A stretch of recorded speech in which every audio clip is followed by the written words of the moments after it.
Bagi Anda baru saja bergabung, berikut berita utama kami hari ini. Tim SAR gabungan menemukan titik objek diduga KMP Tunu Pratama Jaya yang tenggelam di kedalaman 50 meter. Bidokes Polda Jatim menerima data 39 orang yang diduga korban kapal tenggelam. Kisah mengharukan, korban selamat KMP Tunu Pratama Jaya yang berlayar ke pantai dengan memeluk jenazah ayahnya.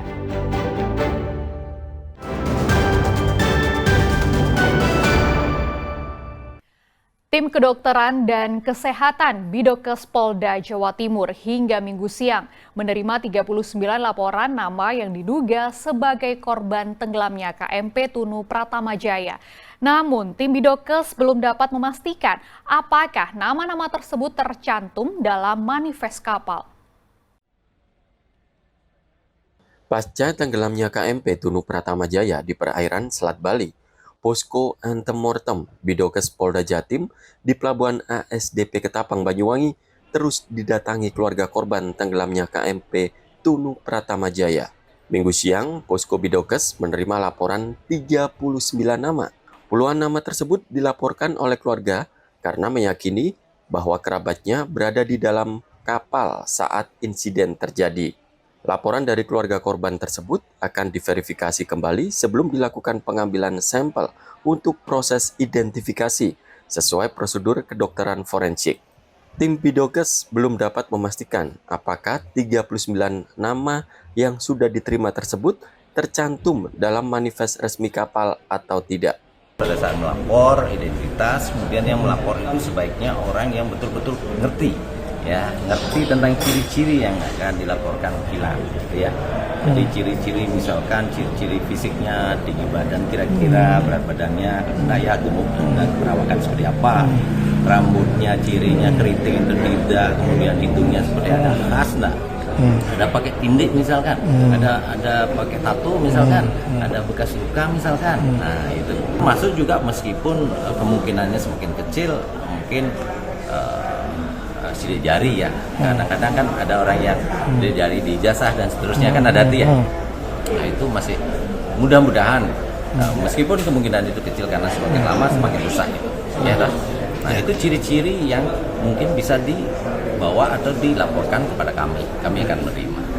Sementara itu KNKT juga akan memastikan jumlah manifest kapal untuk kepentingan penyelidikan serta melakukan penyelidikan awal termasuk melakukan wawancara kepada sejumlah korban selamat. Saat ini pihak KNKT menyebut operasi kemanusiaan pencarian korban hilang atas tenggelamnya kapal menjadi fokus utama. Yang intinya di lapangan itu kita mencari data berapa sih jumlah muatannya, berapa sih jumlah penumpangnya, berapa sih jumlah kendaraannya, segala macam itu yang kita kumpulkan di lapangan. Tapi kayak nanti data ketika docking, ketika itu ada di pusat di DKI, nanti kita akan minta terus data-data alat-alat keselamatan, sertifikatnya mana. Nah, itu semua akan kita kumpulkan di Jakarta dan kita olah di Jakarta. Nanti kita kalau perlu untuk melakukan wawancara dengan para pihak yang terkait, kayak katakan masalah alat keselamatan, rakit penolong. Bagi keluarga penumpang KMP Tunu Pratama yang merasa kehilangan anggota keluarganya, diminta datang langsung ke posko. Pelapor merupakan orang yang benar-benar mengetahui kondisi korban secara detail, meliputi ciri-ciri fisik hingga mengenai properti pribadi yang dikenakan korban, seperti pakaian, perhiasan, maupun foto terakhir korban. Taufik Ferdiansyah melaporkan dari Banyuwangi.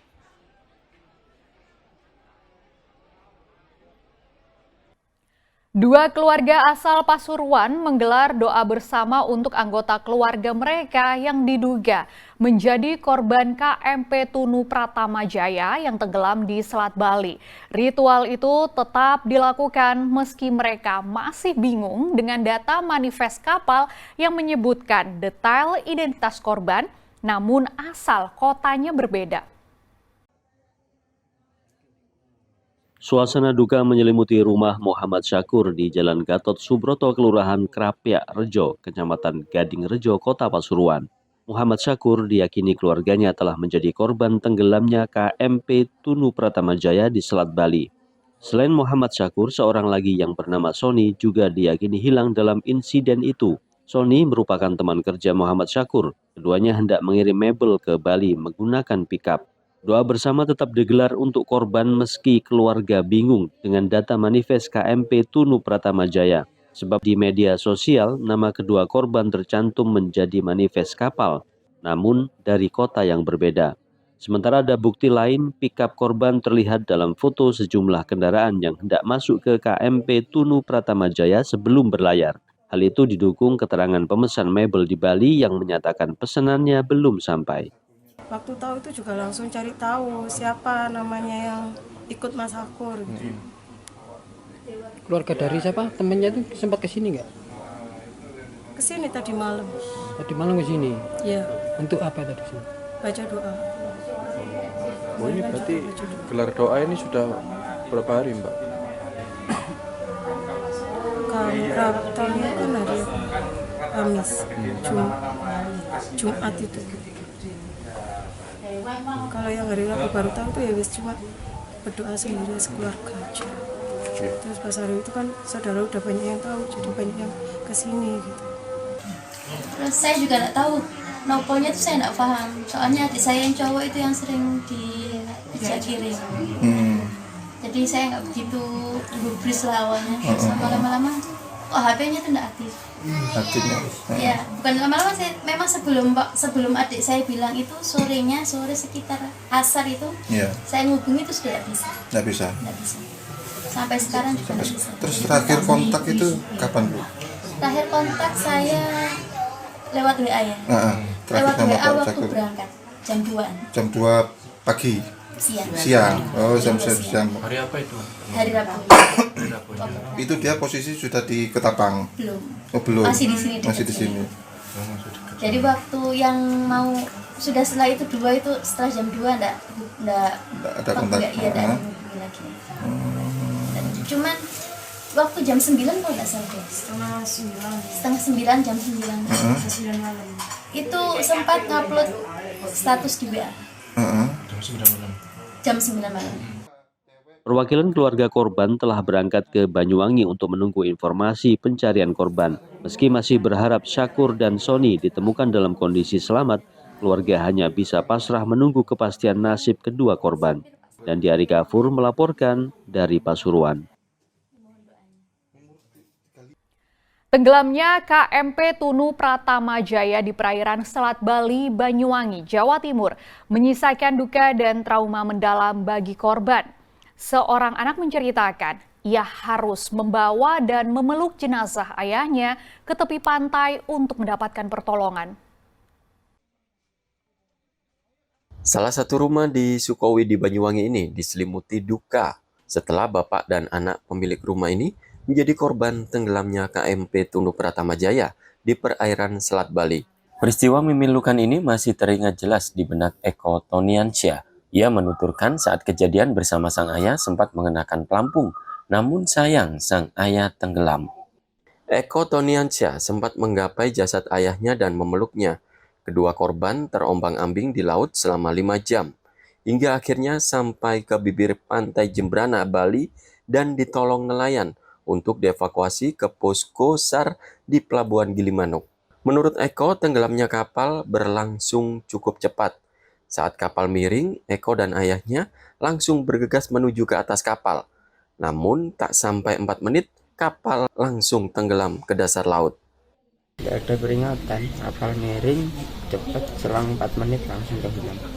Tidak ada petugas yang mengingatkan atau apa? Tidak ada, semua penumpang. Bisa mendapatkan life jacket atau pelampung kecil itu bagaimana Mas bisa mendapatkannya? Ya ikut orang-orang itu ngambil. Ngambil sendiri, Mas ya? Iya, ngambil sendiri. Ada petugas yang melempar atau apa? Nggak ada ngambil sendiri? Ngambil sendiri. Sebelumnya memang sudah tahu tempatnya ya? Ya ikut orang-orang itu ngambil. Informasinya kapal miring itu karena gelombang atau gimana, Mas? Mengalami kebocoran gitu. Miring. Itu informasi dari petugas atau dari apa? Tidak ada informasi mengirim katanya. Air masuk ya Mas? Iya, mungkin airnya. Terbalik itu Mas. Iya. Terbalik. Kebetulan pada saat itu Mas sedang dekat dengan Bapak ya, Iya. posisinya. Memang sering ikut Bapak ya, Mas? Sering. Sang ayah Eko Satrio merupakan sopir truk muatan semen, sementara anaknya Eko Toniansyah menjadi kernetnya. Keduanya hendak ke Pulau Bali untuk mengirim material bangunan. Namun perjalanan itu menjadi perpisahan untuk selamanya. Sang anak berhasil lolos dari maut, namun ayahnya tewas. Taufik Ferdiansyah melaporkan dari Banyuwangi.